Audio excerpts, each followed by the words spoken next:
Udah. Bismillahirrahmanirrahim. Assalamualaikum warahmatullahi wabarakatuh. Innal hamdalillah nahmaduhu wa nasta'inuhu wa nastaghfiruh wa na'udzu billahi min syururi anfusina wa min sayyiati a'malina may yahdihillahu fala mudhillalah wa may yudlil fala hadiyalah. Asyhadu an la ilaha illallah wahdahu la syarikalah wa asyhadu anna Muhammadan abduhu wa rasuluh. Qala Allah ta'ala ya ayyuhalladzina amanu taqullaha haqqa tuqatih wa la tamutunna illa wa antum muslimun. Amma ba'du, fa inna asdaqal hadits kitabullah wa khairal huda huda Muhammadin sallallahu alaihi wasallam wa syarral umuri muhdatsatuha fa inna kulla muhdatsatin bid'ah wa kulla bid'atin dhalalah wa kulla dhalalatin finnar. Alhamdulillah jemaah sekalian, setelah libur panjang ya yang lumayan, dengan izin Allah kita diberi taufik oleh Allah Subhanahu wa taala, kita diberi kesempatan oleh Allah untuk melanjutkan kajian kita ini yang membahas kitab Al-Adabul Mufrad karya Al-Imam Al-Bukhari rahimahullah. Dan di kesempatan ini kita akan membahas pada bab yang ke-99, babun nafaqatur rajuli ala abdihi wa khadimihi shadaqatun. Bab pembahasan tentang nafkahnya seseorang kepada hamba sahayanya, budaknya dan pelayannya adalah merupakan sedekah. Jadi ketika seseorang dia memberi makan ya kepada budaknya, maka itu adalah merupakan sedekah. Pada pelayannya, maulanya misalnya ya, maka itu adalah merupakan sedekah. Ya. Maka di dalam hadis yang ke-195, Al-Imam Al-Bukhari rahimahullah beliau mengatakan, haddatsana Ibrahim ibnu Musa qala akhbarana Baqiyah qala akhbarani Bahir ibnu Sa'ad an Khalid ibn Ma'dan anil Miqdam sami'an Nabiyya sallallahu alaihi wasallam yaqul ma at'amta nafsaka fahuwa shadaqatun wa ma at'amta waladaka wa zawjataka wa khadimaka fahuwa shadaqatun. Kata Imam Al-Bukhari rahimahullah, telah mengajarkan kepada kami Ibrahim bin Musa. Dia berkata telah mengabarkan kepada kami Baqiyah. Dia berkata telah mengabarkan kepadaku Bahir bin Sa'ad dari Khalid bin Ma'dan dari Al-Miqdam. Dia mendengar Nabi SAW bersabda, makanan apapun yang engkau berikan untuk dirimu sendiri, maka itu adalah sedekah. Dan makanan apapun yang engkau berikan kepada anakmu dan istrimu serta pelayanmu, maka dia adalah sedekah. Jemaah sekalian, lihatlah di dalam hadis ini betapa indahnya Islam. Ya, hadis ini menunjukkan betapa indahnya Islam. Bagaimana Islam mengajarkan manusia dalam hidup antara satu dengan yang lain. Sampai di situ diatur ya bagaimana dia, yakni seseorang itu mengatur dirinya sendiri ya. Kemudian juga bagaimana hubungan dirinya dengan keluarganya. Ternyata Islam yang sempurna ini telah mengaturnya, telah mengajarinya dengan ajaran yang sangat indah sekali. Di antaranya di sini adalah tentang masalah sedekah. Mungkin kita berpikir bahwasanya sedekah ya yang ternilai sedekah itu kalau seandainya kita memberikan orang-orang yang ada di luar sana. Di luar pulau misalnya ya, yang ada di negeri lain, di negeri seberang, atau di wilayah lain, orang-orang yang tidak kita kenal. Kita berikan kepada mereka itu harta, bantuan, sosial, dan seterusnya kepada mereka, maka itu adalah sedekah. Kita mungkin berpikir hanya itulah sedekah. Tetapi ternyata tidak seperti itu. Sedekah itu bukan hanya kepada orang yang jauh, bahkan yang lebih harus diutamakan adalah kepada yang lebih terdekat terlebih dahulu. Bahkan seorang kalau seandainya dia mencari makan untuk dirinya sendiri, dia memakan makanan untuk dirinya sendiri, maka itu adalah merupakan sedekah. Sehingga Islam tidak mengajarkan seseorang untuk menyia-nyiakan dirinya sendiri. Sehingga dia misalnya sakit-sakitan, kurang makan, kurus, kemudian mati misalnya. Islam tidak mengajarkan seperti itu. Tetapi Islam ini bagaimana mengajarkan agar supaya seseorang itu merawat dirinya, menafkahi dirinya. Dia harus memenuhi hak dirinya tersebut. Di antaranya adalah dalam masalah makanan ini. Islam mengajarkan bagaimana seseorang itu agar supaya dia merawat dirinya, bertanggung jawab terhadap jasadnya. Yang itu adalah merupakan amanah dari Allah Subhanahu wa taala. Maka Islam pun memberikan motivasi bahwasanya seorang yang dia makan untuk dirinya sendiri, ternyata itu juga bernilai sedekah, berpahala di sisi Allah Subhanahu wa taala. Dan bahkan seorang yang memberikan makan untuk anaknya, untuk istrinya, untuk pelayannya sekalipun, maka itu pun juga ternilai sedekah. Jadi ini menunjukkan bahwasanya betapa sempurnanya Islam dan betapa indahnya Islam. Kemudian jemaah sekalian, hadis ini juga menunjukkan betapa Allah itu sayang kepada kaum muslimin dan juga kepada kaum muslimat. Islam mengajarkan agar supaya satu dengan yang lain, agar supaya mereka saling menyayangi. Allah Subhanahu wa taala ajarkan syariat yang sangat mulia ini. Seorang dia harus menyayangi antara satu muslim dengan muslim yang lain. Satu sama lain harus saling menyayangi. Tetapi ternyata menyayangi itu bukan hanya kepada orang-orang yang jauh. Bahkan menyayangi itu ternyata adalah harus yang lebih diutamakan adalah kepada orang-orang terdekat terlebih dahulu. Bagaimana Islam di situ mengajarkan agar supaya ketika seorang memiliki anak, maka dia pun harus bertanggung jawab. Seorang ini dia harus merawat anaknya dengan baik. Dia harus memberikan makan kepada dia. Harus menafkahi dia. Jangan sampai seorang itu memiliki anak, kemudian habis itu dia tinggal. Tidak bertanggung jawab, dia biarkan anaknya terlantar. Tidak seperti itu. Bukan seperti itulah ajaran Islam. Tetapi Islam mengajarkan agar supaya orang tua dia merawat anaknya, menghidupi anaknya dengan baik. Dia harus memberikan nafkahnya. Ketika seorang memiliki istri pun juga seperti itu. Jangan sampai istri itu hanyalah tempat pelampiasan syahwat saja. Kemudian habis itu diterlantarkan. Tidak semacam itu ajaran Islam. Islam mengajarkan pula agar supaya seorang itu bertanggung jawab ketika dia telah menikahi seorang wanita yang melayani, yang membantu hidupnya, yang menemani dia tatkala susah, menemani dia tatkala sendirian. Maka Islam mengajarkan agar supaya seseorang itu dia menyayangi istrinya, menafkahi istrinya, memberikan hak istrinya tersebut. Jangan sampai seorang itu memiliki istri, kemudian habis itu dia biarkan istrinya itu terkatung-katung, dan dia hanya mendatangi istrinya hanya ketika dia butuh saja. Dia sayang kepada istrinya hanya ketika untuk melampiaskan syahwatnya. Tidak semacam itu Islam mengajarkan. Tetapi Islam ini mengajarkan agar supaya seseorang itu dia merawat istrinya dengan baik, bertanggung jawab, dan menafkahi istrinya. Dan bahkan ketika seseorang dia punya pelayan, dia memiliki hamba sahaya atau budak misalnya, atau dia memiliki pembantu yang hidup bersama dia, memiliki pelayan yang hidup satu rumah dengan dia, maka dia pun harus menafkahinya pula.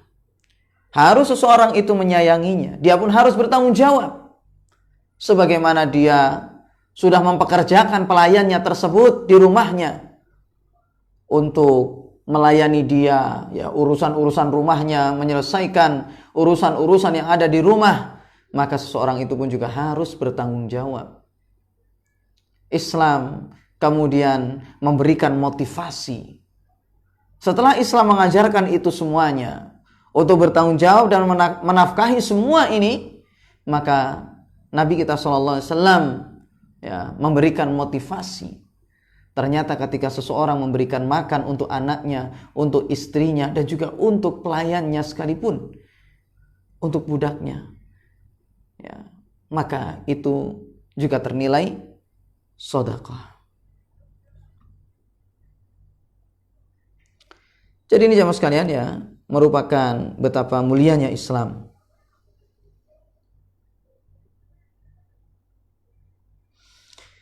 Dan ulama jelaskan bahwasanya agar perbuatan seorang ini menafkahi keluarganya itu ternilai sedekah, maka hendaknya seorang itu dia hadirkan niat di dalam hatinya.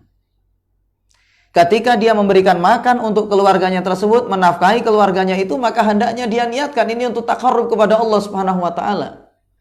Dia niatkan itu untuk melaksanakan perintah Allah, untuk mendekatkan diri kepada Allah, mengharapkan wajah Allah Subhanahu wa taala, agar supaya perbuatan dia tidak sia-sia, dan agar supaya bernilai sedekah, berpahala di sisi Allah Subhanahu wa taala.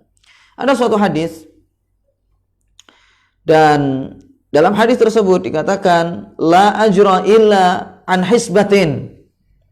Hadis ini diriwayatkan oleh Al-Imam Ad-Dailami. Dan hadis ini dikatakan oleh Syekh Al-Albani rahimahullah sebagai hadis yang sahih li ghairihi. La ajra illa an hisbatin. Tidak ada pahala kecuali dari hisbah. Ya. Hisbah di sini kata para ulama liman yahtasib.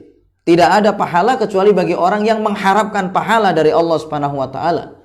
Dan ini masuk di dalam hadis innamal a'malu binniyat. Ya, innamal a'malu binniyat. Dan sebagian ulama mengatakan bahwa dari hadis ini bahwasanya seorang ketika dia menafkahi keluarganya, maka tidak akan bernilai sedekah, tidak akan bernilai taqarrub kepada Allah kecuali dia niatkan agar supaya perbuatannya itu ya bernilai taqarrub ibadah kepada Allah Subhanahu wa taala. Dia niatkan untuk mengharapkan wajah Allah Subhanahu wa taala agar bernilai pahala di sisi Allah. Tapi jemaah sekalian, kita pernah bahas ya, di kesempatan sebelumnya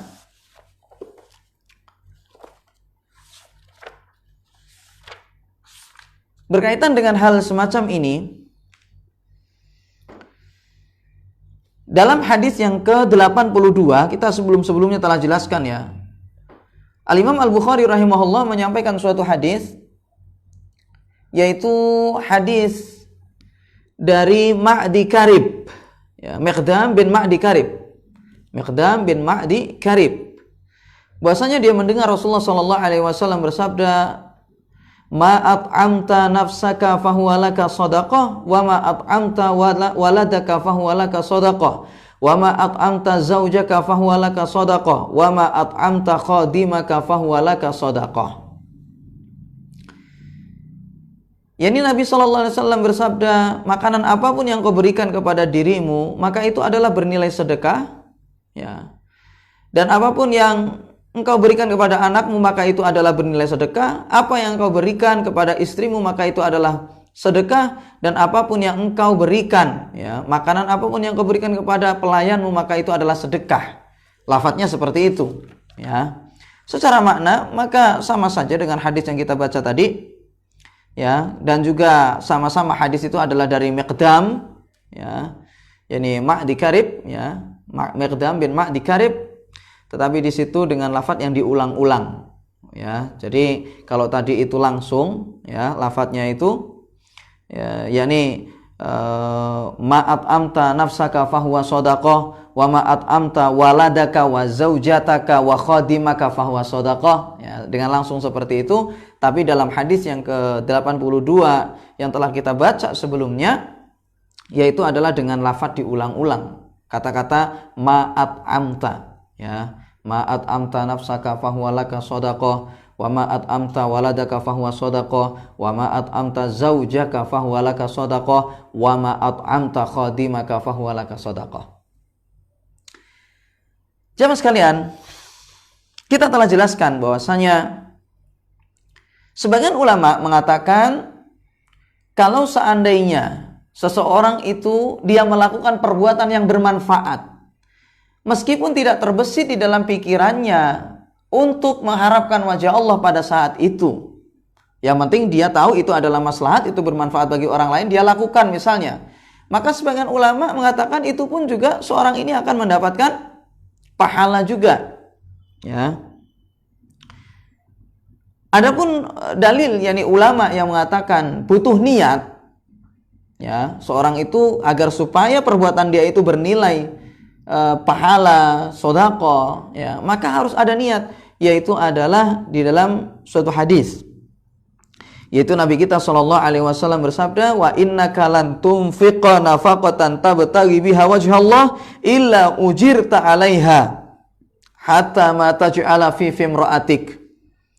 Yaitu kata Nabi sallallahu alaihi wasallam, sesungguhnya engkau tidaklah memberikan nafkah yang dengannya engkau mengharapkan wajah Allah, melainkan engkau akan mendapatkan pahala karenanya sampai apa yang engkau masukkan ke dalam mulut istrimu, ya, makanan yang engkau masukkan ke dalam mulut istrimu. Jadi di situ ada kata-kata, ya, tabtaghi biha wajhallah, engkau mengharapkan dengannya wajah Allah Subhanahu wa taala, maka engkau, ya, akan mendapatkan pahala. Sehingga sebagian ulama mengatakan bahwasanya harus disertai niat. Setiap kali orang ingin mendapatkan pahala dengan amal-amal kebajikan yang dia lakukan, ya, seperti misalnya memberikan nafkah, kerja misalnya, ya, menafkahi keluarga, amalan-amalan semacam ini agar bernilai dia itu adalah berpahala fisabilillah dan juga sedekah di sisi Allah Subhanahu wa taala, maka harus ada niat, ya. Tetapi jemaah sekalian, ulama jelaskan, ya, bahwasanya kalau seandainya seorang itu melakukan, ya, ulama yang lain menjelaskan bahwasanya kalau seandainya seorang itu dia melakukan suatu amalan yang bermanfaat untuk orang lain, bermaslahat, meskipun di sana tidak ada niat, ya, di sana nggak ada niat untuk mengharapkan wajah Allah dan seterusnya, yang penting dia tahu itu adalah manfaat, kemudian dia lakukan, maka itu pun juga berpahala di sisi Allah Subhanahu wa taala. Makanya di dalam suatu hadis misalnya, yaitu Nabi kita sallallahu alaihi wasallam bersabda, "Ma min muslimin yaghrisu gharsan illa kana ma ukila minhu lahu shadaqah wa ma suriqa minhu lahu shadaqah wa la yarza'uhu ahadun illa kana lahu shadaqah." Hadis ini diriwayatkan oleh Imam Muslim.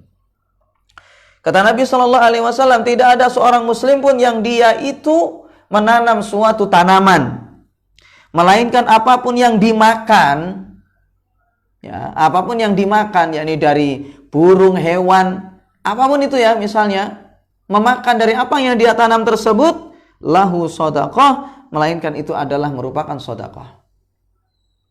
Seorang yang menanam misalnya, ya, nanam apalah misalnya, mungkin pohon yang berbuah, kemudian habis itu adalah misalnya hewan-hewan yang makan, monyet misalnya, ya, atau misalnya buah tersebut juga dimakan oleh burung misalnya, ya, misal ini, maka itu pun juga bernilai sedekah, ya.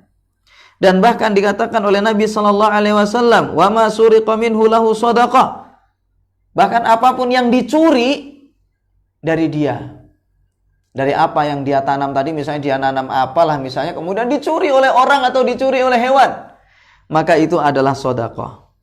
Wala yarza'uhu ahadun illa kana lahu shadaqah, dan apapun yang dikurangi oleh seseorang dari apa yang dia upayakan tadi, melainkan itu adalah merupakan sedekah baginya.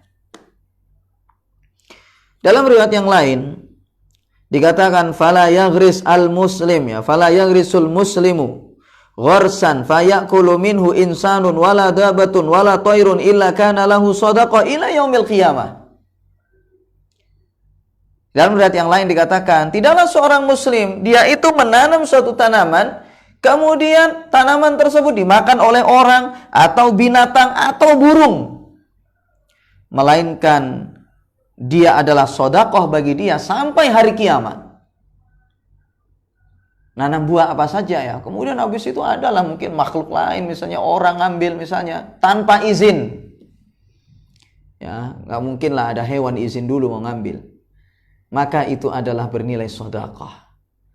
Ya, bernilai sedekah bagi orang yang menanamnya tadi itu. Maka jemaah sekalian, dari hadis ini menunjukkan, ya, menurut sebagian ulama, bahwasanya seorang yang dia itu, ya, melakukan kebajikan, perbuatan yang maslahat, bermanfaat bagi manusia, meskipun dia tidak meniatkan, ya, untuk taqarrub kepada Allah, tetapi dia tahu itu adalah bermanfaat dan seterusnya, maka itu akan bernilai pahala. Ya, bernilai pahala di sisi Allah Subhanahu wa taala, dan bahkan itu adalah termasuk sedekah, ya, termasuk sedekah. Lalu bagaimana dengan hadis misalnya yang telah kita baca tadi? Ya, la ajra illa an hisbatin. Tidak ada pahala kecuali bagi orang yang mengharapkan pahala. Maka kita katakan bahwasanya niat itu diperlukan agar seseorang memperoleh pahala lebih besar. Agar pahalanya itu lebih sempurna, maka seseorang itu hendaknya dia niatkan setiap aktivitas dia yang bermaslahat untuk taqarrub kepada Allah Subhanahu wa taala, untuk mendekatkan diri kepada Allah. Maka itu akan lebih sempurna, dan tentunya dari sisi pahala itu akan lebih besar di sisi Allah Subhanahu wa taala, ya.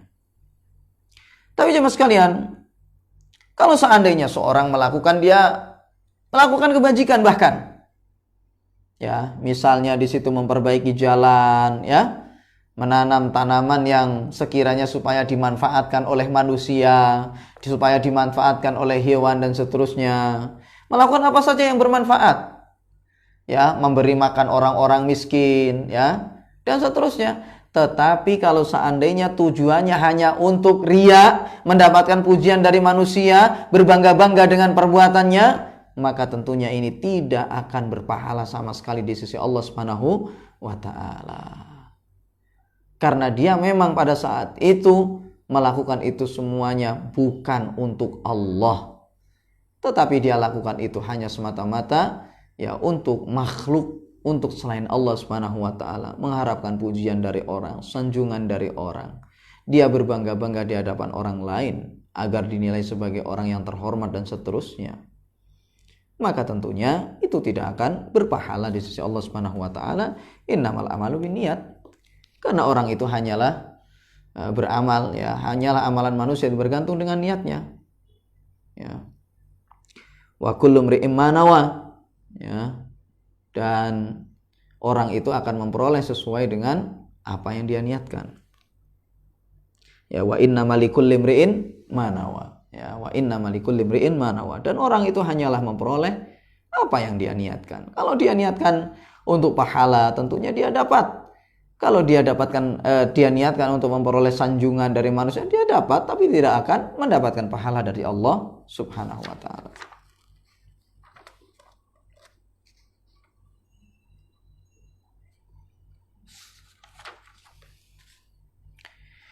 Kemudian hadis berikutnya,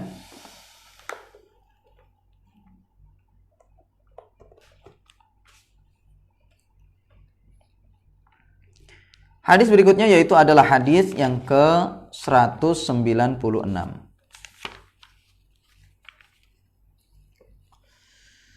Pada hadis yang ke-196 di sini dikatakan oleh Al-Imam Al-Bukhari rahimahullah, haddatsana Musaddad qala haddatsana Hammad ibn Zaid an Asim ibn Bahdalah an Abi Saleh an Abi Hurairah qala qala Rasulullah sallallahu alaihi wasallam khairus shadaqati ma baqqa ghinan wal yadul ulya khairun minal yadis sufla wabda biman ta'ul taqulu imra'atuka anfiq alayya aw talliqni wa yaqulu mamlukuka anfiq alayya aw bi'ni wa yaqulu waladuka ila man takiluna. Telah mengajarkan kepada kami Musaddad, dia berkata telah mengajarkan kepada kami Hammad bin Zaid dari Asim bin Bahdalah dari Abi Saleh dari Abi Hurairah. Dia berkata Rasulullah sallallahu alaihi wasallam bersabda, sebaik-baik sedekah adalah ma baqqa ghinan. Ya, ma baqqa ghinan yaitu adalah apa yang tetap mencukupi setelah sedekah tersebut maksudnya. Ya, ma baqqa ghinan, ya. Jadi apa yang tetap mencukupi setelah itu. Kata para ulama, maksudnya di situ adalah dhalla sahibus shadaqah ba'da shadaqati mustaghniyan bima baqiya ma'ahu. Ya, ini seorang yang sedekah ini setelah dia sedekah, dia tetap ya tidak merasa menyesal, ya, tidak menyesal, mustaghniyan bima baqiya ma'ahu. Dia merasa cukup dengan apa yang tersisa. Ya, jadi dia merasa cukup dengan yang tersisa. Jadi dia setelah sedekah misalnya kepada orang lain, sisa harta yang masih dia miliki itu masih mencukupi dia. Ya, dia masih merasa cukup dengan sisanya tadi. Itu maksudnya ma baqqa ghinan. Maka dikatakan di sini kata Nabi sallallahu alaihi wasallam, ya, sebaik-baik sedekah itu adalah ya apa yang tetap mencukupi setelah sedekah tersebut. Yang tidak membuat orang yang bersedekah ini setelah itu menyesal dan seterusnya. Jadi sisa harta yang masih dia miliki itu masih mencukupi dia. Wal yadul ulya khairun minal yadis sufla. Dan tangan yang di atas itu lebih baik daripada tangan yang di bawah. Maksudnya tangan yang di atas yaitu adalah yang memberi. Ya, yang di atas pada umumnya itu kan orang memberi, ya itu kan pada umumnya begini. Ya, berarti di situ tangan yang di atas maksudnya adalah yang memberi itu lebih baik daripada tangan yang di bawah. Ini maksudnya adalah yang meminta. Karena pada umumnya orang meminta itu seperti ini. Lalu kata Nabi sallallahu alaihi wasallam, "Wabda biman ta'ul," dan mulailah ya dengan orang yang menjadi tanggunganmu. Ya, dan mulailah dengan orang yang menjadi tanggunganmu. Istrimu berkata, ya, taqulu imra'atuka, ya, istrimu sebenarnya berkata, anfiq alayya aw talliqni, ya, nafkahi aku atau ceraikan aku. Wa yaqulu mamlukuka, ya, dan budakmu, ya, itu berkata kepadamu, anfiq alayya aw bi'ni, ya, nafkahilah aku atau jual saja saya ini. Wa yaqulu waladuka, dan anakmu berkata, ila man takiluna, ya. Jadi kepada siapa engkau menyerahkan kami, yakni untuk menanggung hidupnya, untuk menanggung hidup kami. Jadi sebenarnya ya wanita, budak dan anak itu mengatakan seperti itu. Nah, derajat hadis ini jemaah sekalian, ya, yaitu adalah hadis yang sahih, ya, secara derajat hadis ini adalah hadis yang sahih, tetapi tambahan taqulu imra'atuka anfiq alayya aw talliqni dan seterusnya tadi, maka ini adalah mauquf kepada Abu Hurairah radhiyallahu anhu.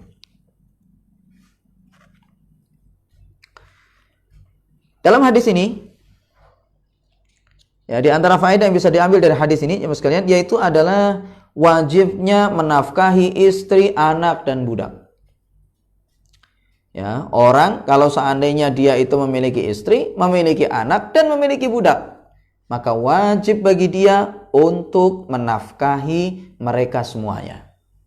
Tidak boleh mereka ini dibiarkan terkatung-katung, ya, tidak diberi makan dan seterusnya. Maka ini adalah perbuatan zalim. Haram bagi seseorang untuk membiarkan keluarganya dalam kondisi kelaparan. Dia santai-santai misalnya, ya, tidak bekerja, tidak mencari nafkah, dia biarkan keluarganya misalnya kelaparan, maka ini adalah perbuatan yang haram. Ini adalah perbuatan yang zalim, tidak dibenarkan dalam Islam. Seorang ketika dia memiliki keluarga, memiliki anak, memiliki istri, memiliki budak, maka dia harus bertanggung jawab. Tidak boleh dia santai-santai. Ya, keluarganya lapar misalnya, dia tidak mau bergerak. Ya, pengennya santai saja. Nah, maka ini adalah perbuatan zalim. Ya. Kemudian di antara faedah yang berikutnya dari hadis ini, yaitu adalah sedekah yang paling utama. Sedekah yang paling utama adalah ketika seseorang setelah sedekah, dia tidak menyesal. Ya. Jadi ini adalah sedekah yang paling utama. Ketika dia sudah bersedekah misalnya, ya, ternyata dia masih merasa puas dengan sisa harta yang dia miliki. Dia tidak merasa menyesal sama sekali dengan harta yang telah dia keluarkan, dan dia tidak bersedih dengan sisa yang ada. Jadi jemaah sekalian, jangan sampai nanti setelah kita ini sedekah, kemudian ternyata kita menyesal. Jangan sampai nanti di situ setelah kita sedekah, kemudian ternyata ya sedekah kepada orang lain, kemudian ternyata keluarga kelaparan. Jangan sampai seperti itu. Sedekah sama orang lain semangat misalnya, tapi ternyata keluarganya jadi orang yang melarat. Ya. Susah makan misalnya, maka ini tidak dibenarkan kalau seperti ini. Jadi ya, seorang ya ketika dia bersedekah juga harus memikirkan keluarganya. Kecuali kata para ulama, kalau memang keluarganya rela, tidak ada masalah. Misalnya sudahlah, misalnya kita mau puasa saja, misalnya keluarganya begitu semuanya, tidak ada masalah. Tetapi di sini ketika seorang misalnya sedekah dengan hartanya, kemudian habis itu keluarganya menuntut, tidak rela dengan perbuatan dia, karena mereka merasa bahwasanya haknya telah diambil, atau mereka tidak mendapatkan haknya, maka ini adalah perbuatan zalim. Tidak boleh seseorang itu bersedekah kemudian mengabaikan keluarganya yang wajib untuk dia nafkahi. Makanya di sini dikatakan bahwasanya sedekah yang paling mulia, ya sedekah yang paling utama, ya, yaitu adalah ketika seorang itu setelah bersedekah, ya, maka dia masih merasa puas dengan sisa hartanya. Ya, jadi dia tidak menyesal setelah dia bersedekah tersebut.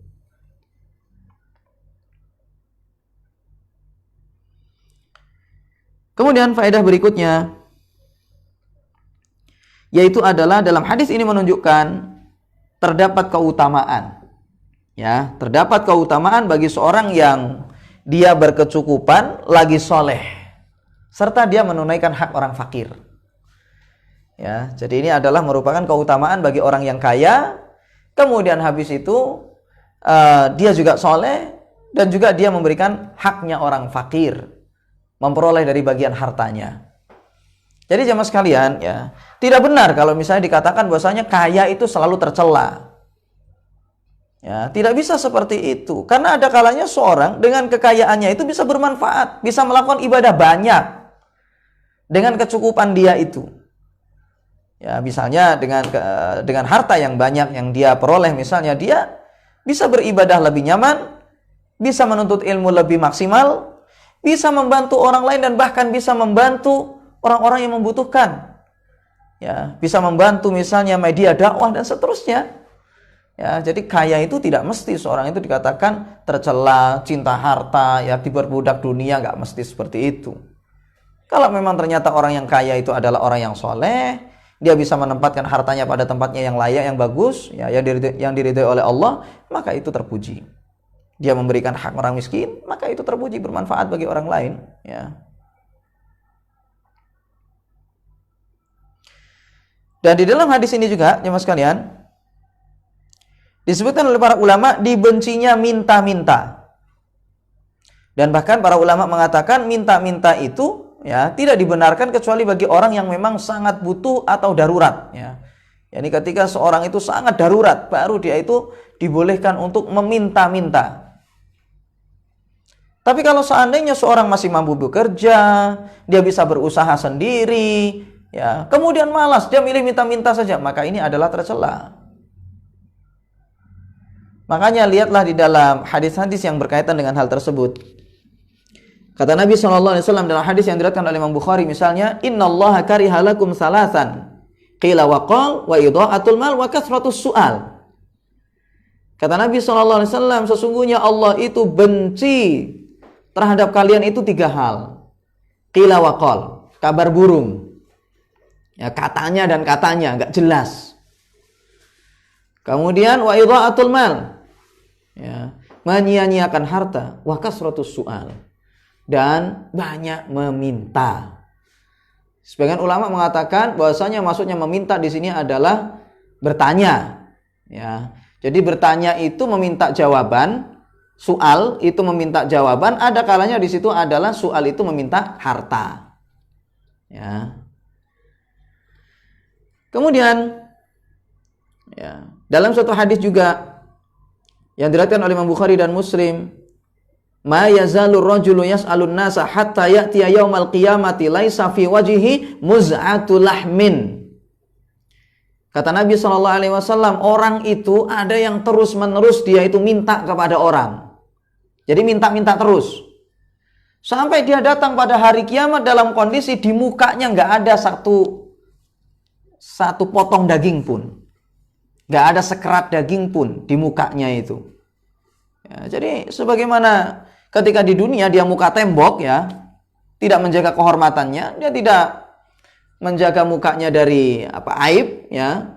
Ini dia rusak mukanya dengan cara minta-minta seperti tadi itu, sehingga menjadi orang yang rendah. Maka ketika di akhirat, ya, Allah balas dia itu dengan tidak memiliki muka, ya. Makanya kata orang kan, kalau orang itu misalnya tidak jaga kehormatan, kayaknya nggak punya muka gitu kan, ya. Kemudian juga kata Nabi SAW, man sa'alan nasa amwalahum takatsuran fa innama yas'alu jamran falyastaqilla aw liyastakthir. Kata Nabi SAW, barang siapa yang minta-minta kepada manusia untuk mendapatkan harta takatsuran, untuk memperbanyak hartanya, maka hanyalah sebenarnya dia itu meminta bara api. Maka silahkan dia minimalisir atau dia perbanyak, kata Rasulullah. Diancam oleh Rasulullah. Ya, kalau mau ya sudah lakukan. Ya, diancam oleh Rasulullah. Ini bagi orang yang suka minta-minta. Ya. Baik, insya Allah jemaah sekalian akan kita lanjutkan pembahasan ini insya Allah di kesempatan berikutnya, ya, karena ini sudah hampir maghrib, ya. Sehingga kita cukupkan sampai di sini dulu. Wallahu ta'ala alam. Insyaallah syarah hadis ini akan faedah-faedah, ya, dari hadis ini akan kita lanjutkan di kesempatan berikutnya insyaallah. Wallahu ta'ala alam. Semoga bermanfaat. Wassallallahu ala nabiyina Muhammad wa ala alihi wasallam. Assalamualaikum warahmatullahi wabarakatuh.